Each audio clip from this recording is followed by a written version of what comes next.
Good afternoon, ladies and gentlemen.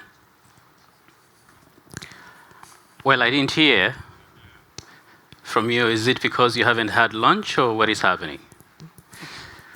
Well,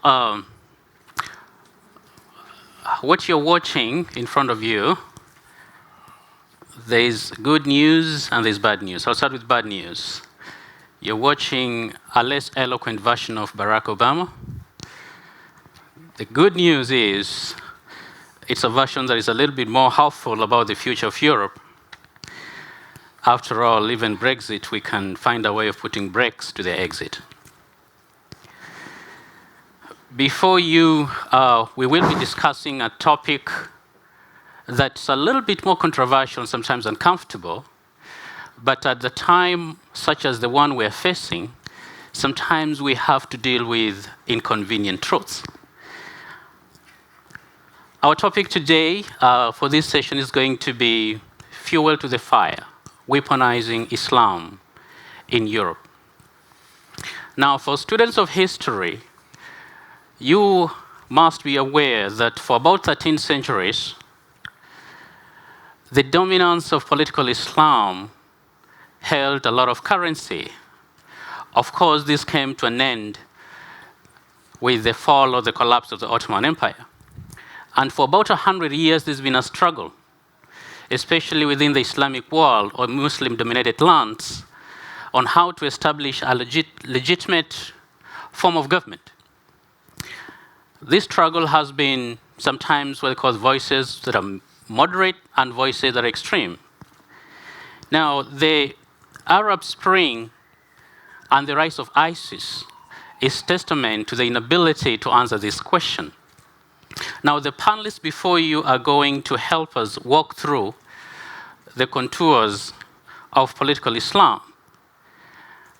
It has had an effect not just in the Middle East, but actually here in Europe.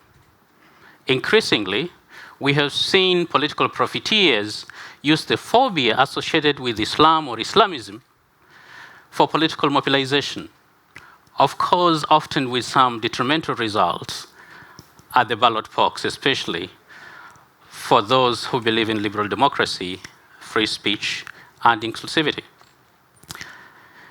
Now, our audience before you, Emmanuel, Dupuy, and Kémadou, they work in this area. They have extensive competence, both in academia and as Islamic scholars. And I encourage that we are going to be as interactive as possible without limiting our ideas or perhaps trying to be diplomatically too careful. Now, I'd like to remind our audience that translating kids are right by your chair. It will be a translation from Arabic to English for one of our panelists. And that you can also ask questions using Slido, which if you go to slido.com with the code GLOBSEC 2019, so we can be able to share with our panelists and get appropriate responses. Now, Emmanuel, some people are wondering in this room, the elephant that in the room that is rarely discussed, especially because of political correctness. To what extent is political Islam prevalent in Europe? Is it a threat to European values? Is it so widespread that we need to build bigger walls? What's your opinion? What's your take on that? Well, I won't be politically correct. That is not how I work. But as an academic, I think it's important to speak precisely of what the question is. Political Islam has always been in the grassroots of Islam. As you all know, the Koran replaces a constitution. And in some cases, a certain number of Muslim states are abiding by that. And there is this uprising again of this will to transform national states and to replace constitution by Sharia. This is the case actually in Sudan, as you are very well aware of, where a certain number of actors are calling for the Sharia to be the new constitution or to pursue the constitution. So the question is whether or not the constitution of modern states, European states, can be compatible with people who accept it or do not accept it. And I think this is the combat or the issue about those who are wanting to instrumentalize politically Islam. I don't like the term political Islam because, again, Islam has always been political. It has always has this issue of governing, both spiritually and, I must say, on a secular base. But the politicization of Islam, which we are seeing both in Europe and in other countries, is something that interrogates our own system of values. Our constitutions, our, in French we say vivre ensemble, living together capability, are challenged by this because we haven't taken sufficiently in consideration the multiculturalism of our states and of our society. And this is particularly true in France, where we've been a bit stubborn about this issue, not comparing with Great Britain or with other Anglo-Saxon states, but it is, again, an issue. I think, to finish and to be rapid, and hope we'll be rapid and precise on this issue, Islam is not a threat to Europe for a very historical reason. Europe has been living with Islam for 500 years. Al-Andalus kingdom was a reality in Spain, both in Spain and in the north and southern shores of Mediterranean. The first diplomatic relation between between Persia, and France, and thus Europe, dates from 1750, 300 years ago. Scholars in French academia, for example, have been studying Arabic for almost 400 years in Collège de France and in Sorbonne. So it's not a new issue. What is new is the fact that it is willing for, well, to rephrase that, some have a political agenda more than a cultural and civilization agenda, and I think this is not a threat, but something we have to address in another way. Yeah, I'm just curious, why now? Are there forces perhaps behind it? For a very long time we had lived without the threat of political Islam. Well, there's definitely an agenda, again, and a political agenda, with some states using that. Religious diplomacy. Everyone knows that KSA, Kingdom of Saudi Arabia, has engaged a certain number of money, a certain number of actions, and taking a certain number of actions on that behalf. There is a momentum in which states are using more and more proxy actors to fulfill this agenda. This is true with Hezbollah, with Iran. This is true maybe with the Muslim Brotherhood, with linked to, of course, historically to Al-Banna, but again, something we can find not only in Egypt, but in all the southern parts of the Mediterranean. So it's a new agenda, again, that we have not been addressing in a correct way. We are addressing it in a security process. We're not trying to understand that the dynamics inside the Muslim society are the same that Europe has experienced 1,000 years ago, between the difference of modernizing Islam or Islamization of modernity. We lived this during the Renaissance period in Europe, when, with the reform, we interrogated what was faith and what was, in Francais we say reason. I don't know if you translate that in English, but you believe or you act. And this is croire ou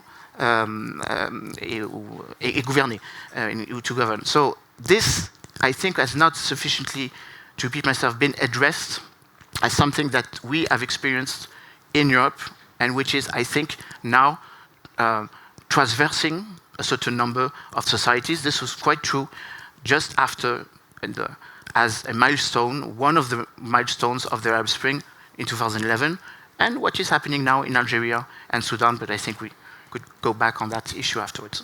Yeah, Dr. Wario, it's interesting to know what exactly is happening, because we have seen, especially, at least based on the documents that the ISIS has been producing, they tend, or rather at least they claim to extend their caliphate way beyond the Levant. We've seen Boko Haram, we've seen Al-Shabaab on the other end, and parts of the former Soviet Union, we've seen them in Chechnya. What is happening? What is driving? What's the narrative that's driving these groups? Thank you so much, Chair. I would like to start from the point that when Abu Bakr al-Baghdadi in a couple of years back declared that he has established a caliphate and self-appointed himself as the first caliph after the fall of the after the fall of the Ottoman Empire during the Second World War, 40,000 people from all over the world turned up to join this caliphate. What does this really mean about the political nature of Muslim communities across the world? But perhaps we need to understand this aspiration among certain constituencies, perhaps even based within Europe, how they vision governance structure should be. So we saw hundreds and hundreds of Europeans from all over turning up to be part of this. The thing that we need to also put into perspective is the nature of the states in which Muslims live, especially outside Europe. This crisis of states. States are not necessarily functioning the way they are. They are not necessarily democratic enough. Or those who live within Europe feel as if they are disenfranchised. They feel probably their cultural aspects are not necessarily captured within the secular system they live in. So they aspire to live in pious system that sorts of appear to apply the Islamic tenet to the very limit. But of course, behind groups like ISIS, behind groups like Al-Shabaab, behind groups like Al-Qaeda, religion is generally instrumentalized for political end. It's a new form of statecraft that is at play, largely that sits opposite to the neoliberal state that we have across the world. And so when you look at the experience of political Islamism currently, there are a couple of countries perhaps that are experimenting with different forms of Islamism, say Turkey or Egypt under Morsi, or some parties, for instance, in Middle East or in Tunisia, like in Nahda and so on.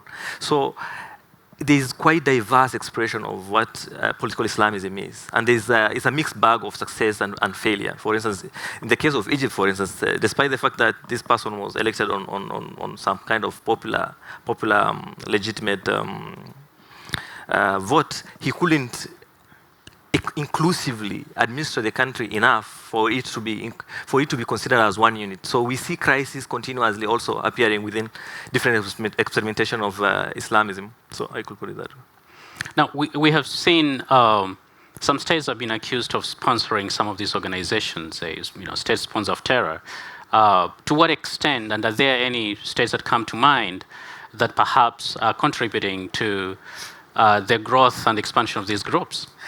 It's a very shady area to actually, put a finger into who could actually be sponsoring states to terrorism. For instance, Sudan has been for a long period associated with the sponsor of state terrorism, and we saw the sanctions that were placed on them for over 20 years because they hosted Al-Qaeda's chief, Osama bin Laden, for a couple of years, and so the sanctions were placed on them. So though these are very political statements that are used by the world powers, especially to sanction states that are affiliated in one way or another with radicalization and terrorism, but Muslim states, Muslim majority states, especially in the Middle East or Turkey and so on, are interested in migrant communities that are living in Europe in one way or another, and they have either support from most communities or associations that continuously look back at home countries as examples from which they could borrow Islamic ideas. I think Emmanuel would like to... I don't want to pinpoint precisely the states that you're mentioning, but the ideology that is fueling a certain number of these groups go back to the end of the 80s. Mm-hmm. And precisely the expansionism, the will to try to convert a certain number of Muslim states who were living under, for example, Sufi legitimacy or Sufi history. I'm thinking of West Africa, have been under pressure by an ongoing and very diplomatic strategy of expansion of Wahhabism, which is a reality. I'm not saying, I'm not pushing on one state, but again, we do know where it has started and how this state is amplifying on that. But that is true, that there has been a certain number of social pressure, a sort of will to use civil society, charities, NGOs, to try to change the narrative. That is, not having a national agenda, but an Ummah agenda, or an agenda coming from abroad. I'm not saying that has fueled a certain number of insurgency, terrorist groups, or irredentist militias, but again, there is a sort of chronology, a link between chronology and that reality. Now, Kémadou, what is the relationship between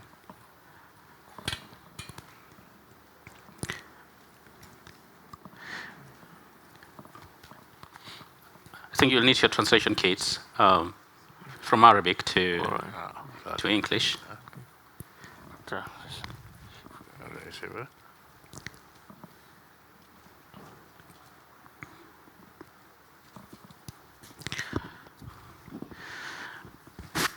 Yeah, so what do you think is the relationship between Islam and political Islam? Are there certain Islamic precepts that perhaps are informing the actions of political Islam or extremist ideology, for instance?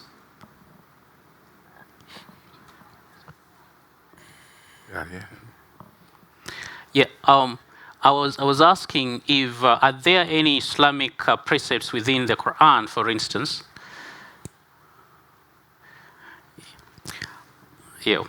Are there any Islamic precepts within the Quran that perhaps are informing the actions and the direction of political Islam and extremist ideology?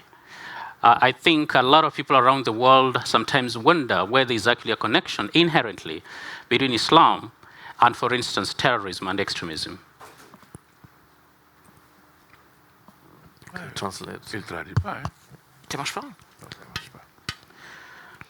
What is the channel? What is the channel? The channel? Yeah. Yeah. I think, yeah, it's working now. That's what technology does sometimes. It misbehaves at the most inopportune time. Yeah, the question, Gassama, that you can help us perhaps walk us through is there a relationship between Islam and the rise of political Islam? Is there something inherent within Islam that informs the rise of this ideology and political Islam? It doesn't work. Translation. Normally it should work. Ça marche pas? Let's say. Yes, yes. I think as we still work out the technology bit, we're going to move into, You want me to translate in French? I can translate. Iman, you want to translate in French? Yeah, repeat and I'll translate in French. Yes, so is there anything inherently within Islam that perhaps is informing the actions of terrorist organizations and political Islam? Well, I think we'll come back to that later. Now, our next question goes to Emmanuel. Emmanuel? Huh? Don't speak in the microphone, just listen. Yeah. Just listen. Comment vous analysez? Yes, yes. Yeah, I think we can proceed now, and we're going to sort that out later. So, أيوة الإسلام السلام عليكم الإسلام دين متكامل ونحن في القرن الرابع عشر للإسلام من بداية الإسلام إلى يومنا هذا وهذا وقت طويل في حياة الأمم وليس بقريب على كل حال فالإسلام كانت هناك دول ودول سقطت والآن نحن اليوم في تحول آخر في مجال العالمي كله ما يأتي للإسلام يأتي لجميع الأديان ويأتي لجميع الشعوب أما ما يقوله على أن الإسلام هل يمكن أن يساير هذا الزمن فهذا أنا أقوله شيء بأكيد لأن الإسلام ساير الأوقات كلها إلى يومنا هذا ولم نجد فيه أي تحريف لكن الذي حدث في القريب تقريبا في نهاية القرن الماضي إلى قرننا، إلى هذا القرن الذي نعيشه حاليا، تحول من الإرهاب وما إلى ذلك. كل هذا ليس الإسلام ليس له علاقة بهذه الأمور كلها. فمجرمون يقومون بأعمال لا صلة لها بالدين، ثم نأتي نقول الإسلاميين أو الإسلاميون. كل هذا اتهام على الإسلام ولا مبرر لها. الإسلام الذي نعرفه إسلام متسامح، وعاشت ما لا يقل عن 14 قرن يساير الزمن، وليس هناك حرب بين الإسلام وبين أي دولة أخرى. هذا ما شاهدناه وهذا ما تعلمناه في الماضي.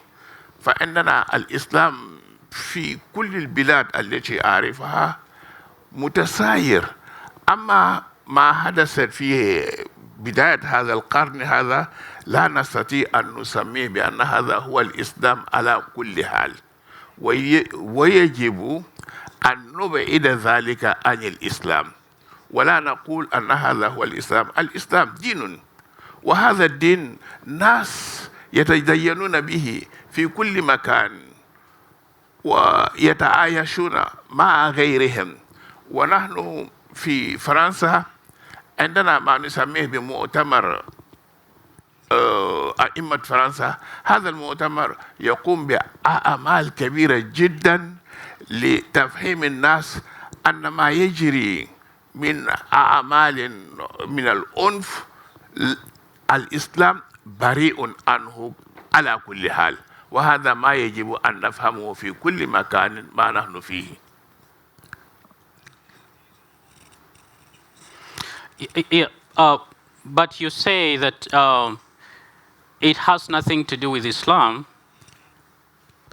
and yet these groups claim to do it in the name of Islam. Now, how can you convince the rest of the world that it's not Islamic?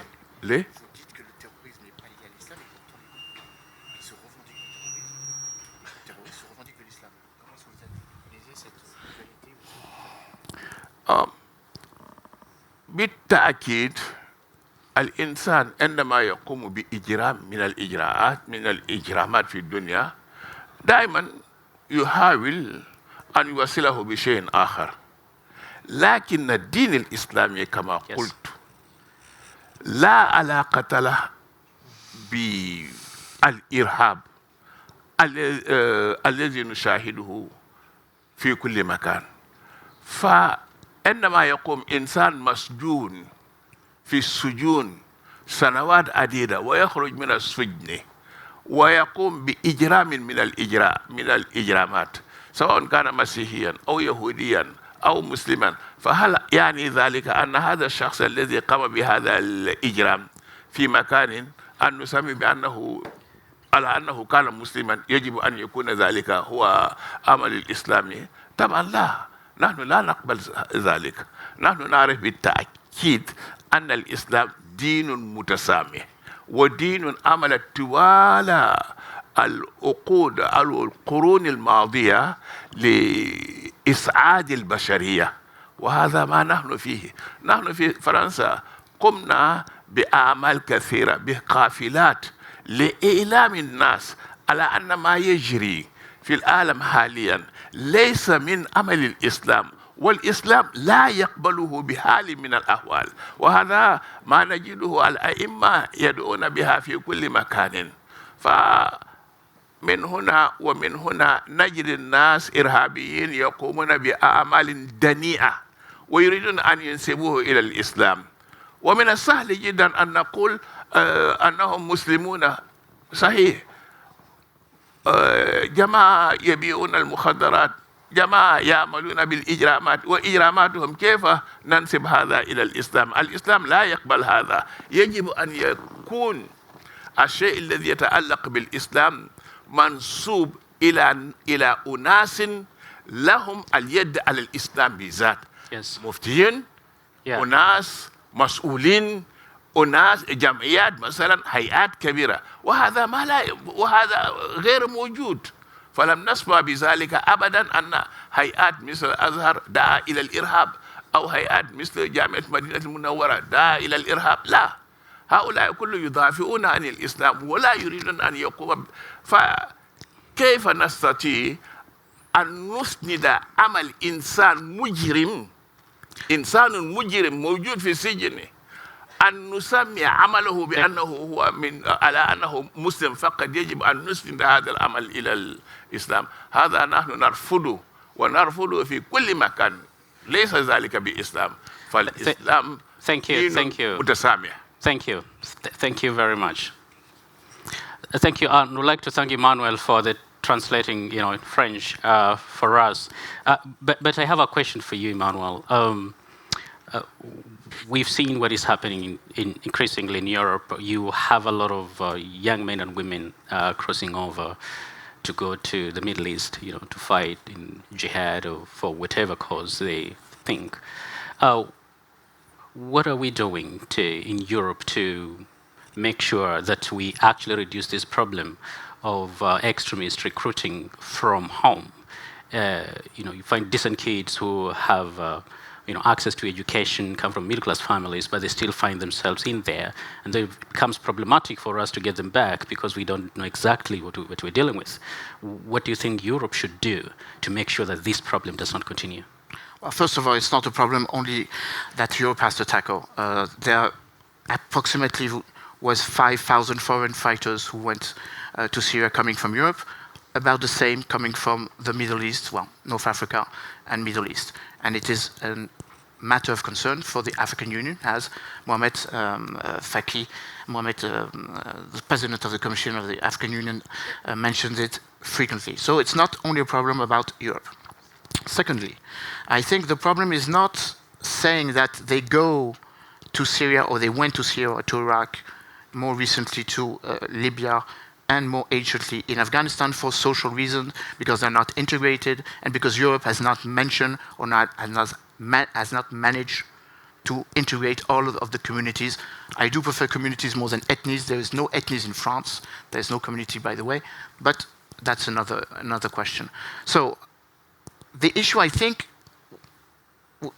I wanted to raise that after the intervention of a colleague, because a certain number of European countries, not to say United States, have, I think, thought in the outskirts of the Arab Springs that political Islam was the worst solution, because they were fearing that if they were not sustaining or they would not sustain political Islam parties, and this is quite true in Tunisia, with the rise of Ennahda, as you know. Hanouchi made his studies in Great Britain and has a certain number of contacts with American scholars in NYU and in Fordham University in New York. I think a certain number of countries, and again, I will speak more precisely on my country, I thought that sustaining political Islam was a solution in order to prevent the state to go and to shift to violent extremism. I'm not saying we made a mistake on that, but again, this was the narrative between 2010 and 2011. And this was the narrative, by the way, with a certain number of Maghreb countries. For example, when there was a change of constitution in Morocco in 2011, which saw the rise of the PGD, the Justice and Democratic Party, the Development Party, which is still in power, that was one of the responses that the king, Mohammed VI, thought was convenient. Not the same response in Algeria, when the FIS and now the MSP were pushed aside, even though they won the election in 1991. So I think this is very important to address maybe your question, saying it's not about Islam, it's about political agenda again. People went in Syria not based on the fact that they were doing a jihad, but based on the fact that they were pushing again for a geopolitical agenda, and this is quite true, maybe truer, maybe in Libya, where there is absolutely no religious essence in the fact that Daesh is becoming to, even though it has been pushed already in 2016 in the Libyan shores. So political agenda. Then there's the geopolitical agenda. We already mentioned that. Based on the fact that now I see coming a new political agenda. We are now in the post-revolutionary stance. Morsi is no longer in power in Egypt. So the Brotherhood was put aside, Muslim Brotherhood was put aside in Egypt. Ennahda, even though is not in power, but still represents 40% of the electoral votes in Tunisia, which is important because, as you all know, Hanouchi, its chief, has said 3 days ago that he will be running for the presidency by the end of the year. And in Algeria, and maybe more in Sudan, we see that this is, again, becoming more and more an agenda. The people who went on the streets were saying 3 things: liberty, civil rights, no Sharia. We don't want Sisi, and we don't want external ingerence, external interferences. This is exactly what happened again in Mali. And again, maybe I can address and respond precisely to your question. How do we address the fact that a certain number of French, born French, went to fight in Syria and Libya? Well, first of all, we have to address the fact that a certain number of French citizens have not had the impression that they were equal to rights and didn't have the same access to what the Republic was giving them. Maybe to be preciser on this, there is no statistic, no religious, no ethnic statistic in France. So we don't know precisely who is Muslim and who is not Muslim. It would be discriminatory to say you are Muslim because you come from Algeria. They may not be Muslim. They may not be practitioner. We think that only 6% of the French population is linked to Islam by history and not by practice of religion. So that would make more or less something like 6 to 7 million Muslims in France. They are French nationality, but practicing Islam. But amongst these 6 million, only 1.5 million are believers and practitioners of the religion. So again, pushing aside the religious aspects. And I think one of the comparison which is accurate is saying that in some cases, religion, I'm not saying Islam, religion can be a sort of replacement of what the state does not do. We have the phenomenon of center and periphery. All of these terrorists, irredentists, militias, guerrilla groups grow in areas very far from the administrative centers of this country. That means that the state has withdrawn. And when the state withdrawn, it happened in 1950s in Italy, in Sicilia, when someone replaces that criminal organization. I think we have to link that not to religion, but to the fact that when the state is not there, you have someone willing to push aside the state and replace it. Offer justice, offer work capability, and of course, offer a political future. So I'm not sure I respond to your question, but I think this is important to have in mind. Thank you. I was just wondering, we know how religionization of politics and politicization of religion, what it can do, especially with regard to coexistence and harmony. Now, in the light of what is happening today in our current world, we also understand, that especially those who practice in the field of countering violent extremism, that moderate voices are very important in the fight against extremism. Now, from your experience, what do you think Europe should do, especially in empowering moderate voices, especially of the Islamic leaders? And are they even doing enough? Are Islamic leaders actually doing enough to fight back against the terrorist narrative? I will borrow some examples from Africa, in this case, Kenya's case. Kenya neighbors Somalia, and Somalia has been a failed state since 1991. And by 2005, the warlords, Islamic State Court Union had taken over. Al-Shabaab rose in this power vacuum that my colleague has also discussed. When the state is no longer working well, especially in these parts of the world, chances of individuals ganging up and instrumentalizing religion for purpose of building a new form of state polity is extremely possible. Now the question now rises to issues of moderate leaders. there's been experimentation across the world, for instance, of voices that are alternative to the ones of say, Al-Qaeda or Islamic State. One of the biggest crises that faces these forms of voices is legitimacy. Are they individuals that are considered considerably across the swath of Europe as individuals who can give directions that will be followed by the youth? When youth, especially young people, take positions that are contrary to those of both the state in which they live and the religious leaders that lead their communities, they are often inclined not to listen to this kind of moderation. But by and large, despite the fact that these voices might not be listened to, they need to be supported.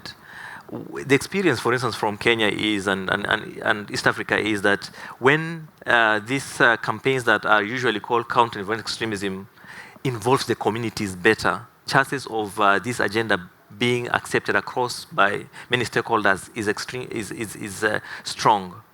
So if their legitimacy is good enough, if they are authoritative enough to give directions within their societies, if they do not also engage in exclusion of other voices within their own circles, perfect. But getting such groups of individuals is something that needs to be nurtured within individual countries rather than across Europe.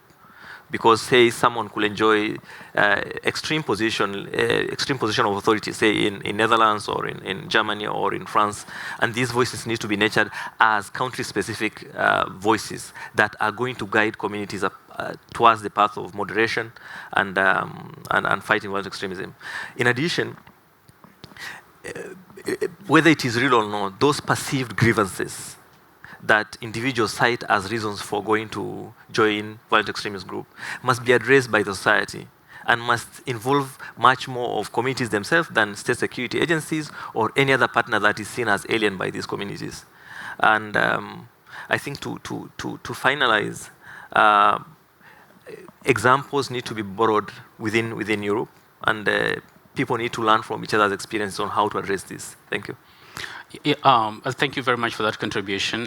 Perhaps 30 seconds. I wanted to address that in another way. The problem we have concerning the intermediate forces, what we call in French l'Islam des Lumières, moderate Islam, is just a question of institution. There is no such thing as clericalism in Sunnism. Mm-hmm. So who is legitimate and who is not legitimate? Yeah. Is the rector of Al-Azhar, the oldest university in the world, in Muslim world, 1053, created the same day as Cairo was created. Is he legitimate? In the new Egyptian constitution, he has the rank of prime minister. So he is institutionally legitimate, not only for Egypt, but a certain number of Sunni. Now the question is also can be raised with the King of Morocco, because the King of Morocco is the commander of the faithful. Again, he has a legitimacy not only as king of the Sharifian, with a certain number of political and historical legitimacy coming from Morocco and having spread throughout the 18th century in Western Africa. The question is very acute in France, by the way, where we are raising this question: to whom do we speak? Who is legitimate? Are you legitimate because you have a mosque where you have a lot of faith believers? Or are you legitimate because you have worked on a certain number of issues, a certain number of let's say, a certain number of academical works? And the question that was addressed in France was addressed in the wrong way. We decided that someone who had in his mosque a certain number of believers per square meters were legitimate. I think we missed the point.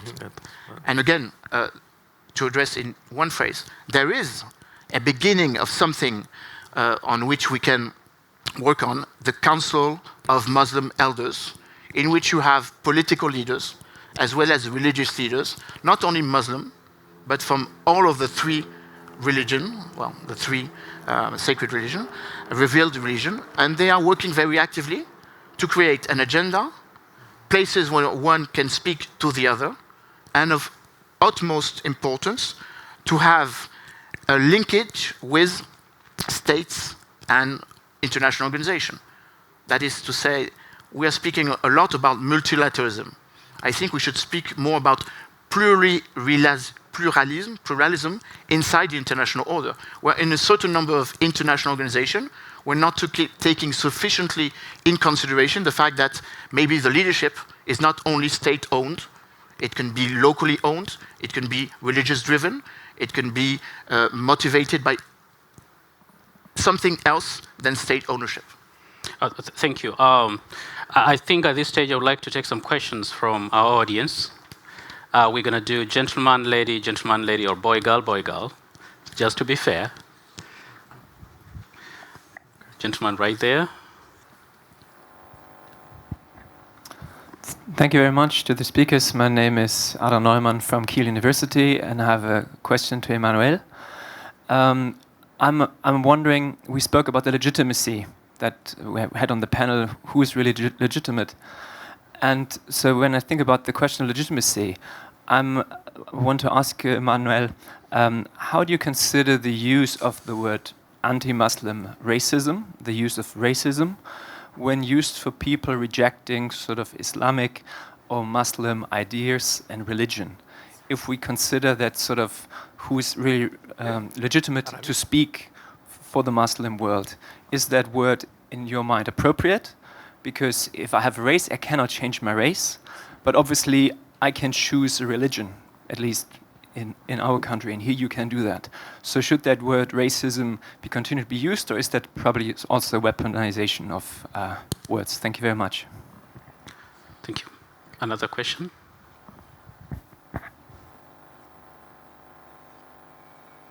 Any other question? So they can respond to 2 questions at a time? Please. Yes, of course, you're totally right. I think we are putting sort of buzzwords when it comes to Islam. For example, we have a tendency to not make a difference between Orient and Islam, forgetting that in Orient you have a lot of minorities, a lot of religious minorities. The Christians are one of them, and of course the Copts in Egypt and in Sudan. I think you're raising a question that is something that the politicians have not been capable or not willing to address during the last years. As I mentioned, the fact that a certain number of people, again I will focus on France, are Muslim, but they were coming more than Muslim states from states which was under the French rule, Algeria, Colonia, etc. And so when you speak to them, the immense majority do not consider themselves a Muslim. There is a minority which say that in France they are Muslim.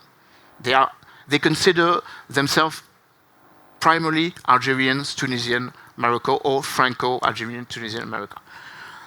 But again, there is a sort of narrative which a certain number of parties are using. I think it is the same narrative that must be fought against when it comes to fighting against radicalism on one side and populism on the other. Sometimes they are the same, it is the same drivers. We should invent a world, you're right, saying it's not about racism, it's in, I say, Islamophobia, for example. This is what the word we're using in France. It's very contradictory, but this is the word we're using. And to wrap up my, my response and give you a bit of a perspective, I did mention the fact that one of the reasons why Islam is not considered sufficiently integrated as core of the European tradition, maybe we can address that question. Because a part of Europe is Muslim. Bosnia is Muslim, Albania is Muslim, and there are 1.5 million Turks in Germany. They represent something.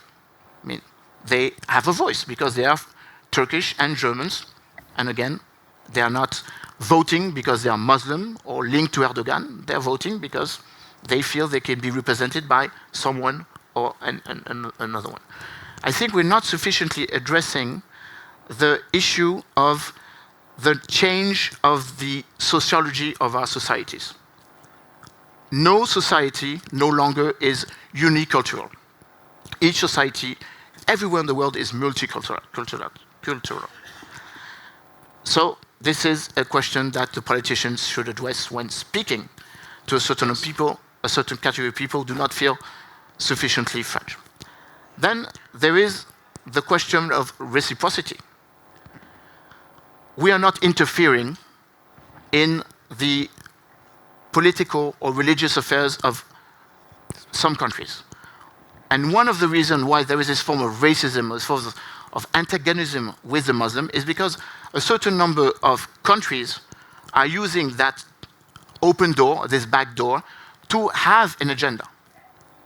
Both Turkey and Algeria in France, which are running the most mosques, Marseille for Turkey, and Paris, the oldest mosque in Paris, 1924, the Grande Mosquée de Paris. So this is very important. This is how France, for example, is addressing the question, saying that when it comes to the creation of Islam de France, there's two pillars on that. Organizational, as I mentioned, we need someone to speak with, and of course, the question of the capacity of having Republic and Islam being totally compatible. Koran cannot reform or cannot replace a constitution or a citizenship. That is what I call reciprocity.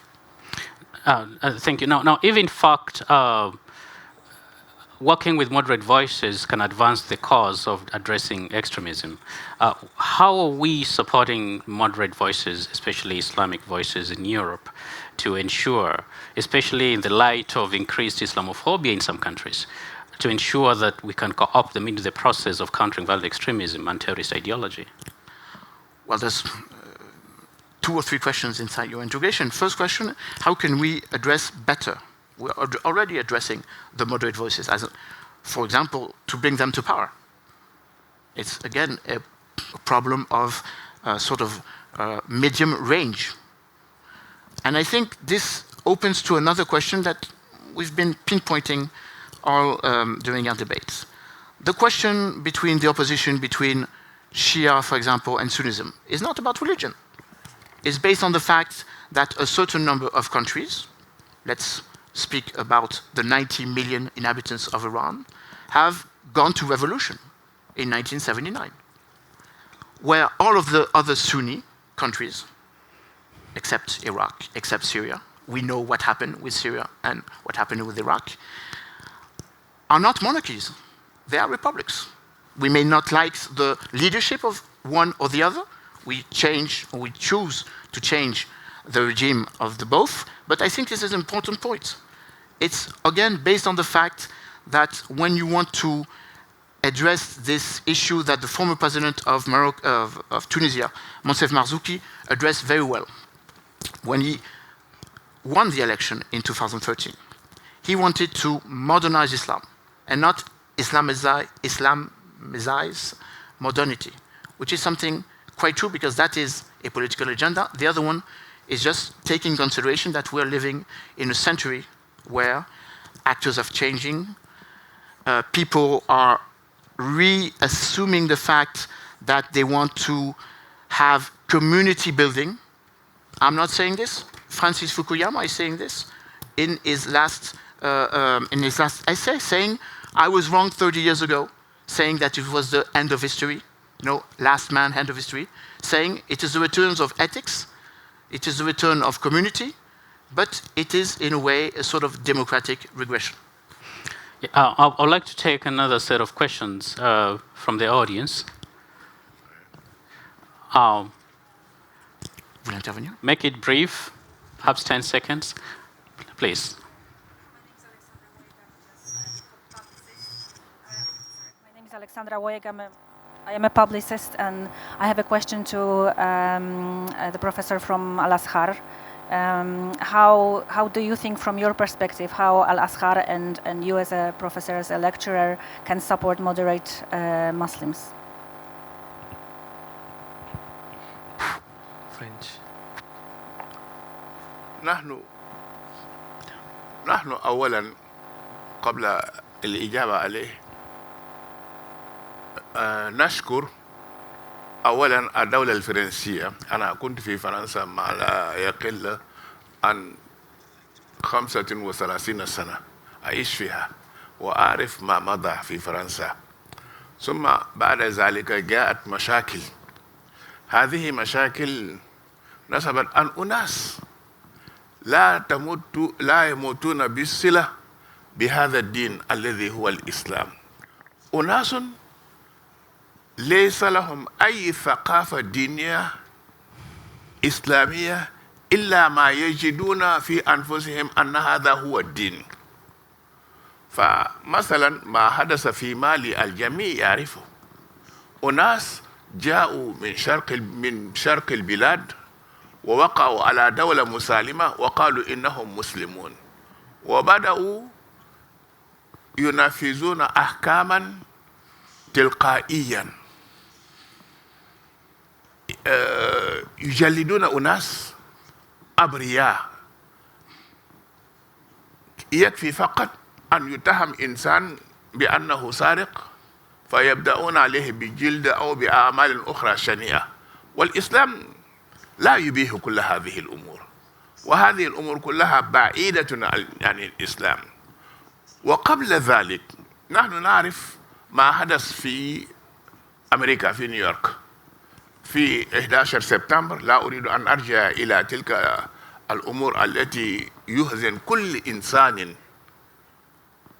لا نريد أن نرجع إلى هذه الأمور. قالوا هؤلاء مسلمون، ونحن ندرك بقرار الجميع أن هؤلاء ليسوا مسلمين، لكن أراد البعض أن ينسبوا هذا إلى الإسلام ويقولوا أن هذا من عمل المسلمين.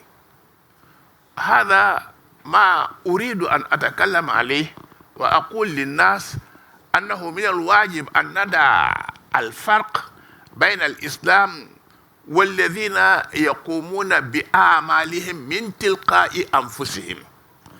ليس مصدر هذا العمل من المصادر الإسلامية ولا صلة لهذه الأمور بالإسلام. فما حدث في باريس فيما نسميه بباتاكلا، هل هذا عمل يجب أن نقول أن هذا من أعمال المسلمين؟ والذي حدث في شارلي إبدو هناك في فرنسا، هل هذا يمكن أن نقول أن هذا من عمل الإسلام؟ نحن قمنا في فرنسا بمحاربة هذه الأمور. على كل حال هناك من المتطرفين من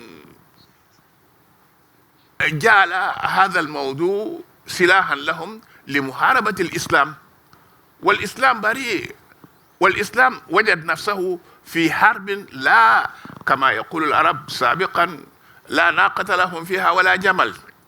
وهل هذا يجوز؟ هذا لا يجوز. لا يجوز أن نتهم الإسلام بكل ما ليس للإسلام يد فيه. فسؤال الأخت، أعتقد أن كل المسلمين الذين يجدون أنفسهم في هذا الدين المتسامح والذي نعرفه نحن، كما هو أنا من مواليد السنغال. السنغال 95% من المسلمين، 95% من المسلمين. وهل أحد من الناس سمع أن في السنغال فيه تعصب الديني أو تطرف الديني؟ أبدا. فهم يمارسون دينهم كما يجب وكما هو مفروض أن يكون.